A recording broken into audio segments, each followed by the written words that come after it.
Masala lemon சாதம் செய்ய முதல்ல லெமனை நல்லா புழிஞ்சு எடுத்துக்கலாங்க. தேவையான அளவுக்கு உப்பு, ஒரு 1/4 ஸ்பூன் மஞ்சள்தூள் சேர்த்து நல்லா கலந்து வச்சுக்கலாம். அடுத்து மசாலா வறுத்துக்கலாங்க. ஒரு 2 கிராம்பு, ஒரு சின்ன பட்டை, ஒரு 10 மிளகு, ஒரு ஸ்டார் பூ, ஒரு ஏலக்காய் எல்லாத்தையும் நல்லா வறுத்து அதுக்கப்புறம் ஒரு ஸ்பூன் கசகசா சேர்த்து அதையும் நல்லா வறுத்து அரைச்சிக்கணுங்க.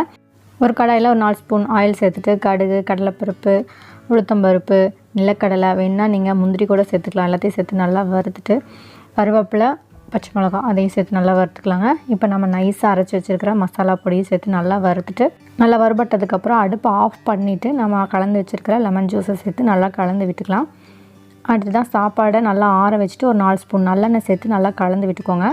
அதுக்கப்புறம் நம்ம வறுத்து வச்சுருக்கிற நிலக்கடலை எல்லாத்தையும் சேர்த்து நல்லா கலந்து விட்டுக்கலாம். கடைசியாக கொஞ்சம் போல் கொத்தமல்லி தழை சேர்த்து நல்லா கலந்து விட்டு சர்வ் பண்ணோம்னா சூப்பரான மசாலா லெமன் சாதம் ரெடி. நீங்களும் ட்ரை பண்ணி பாருங்கள்.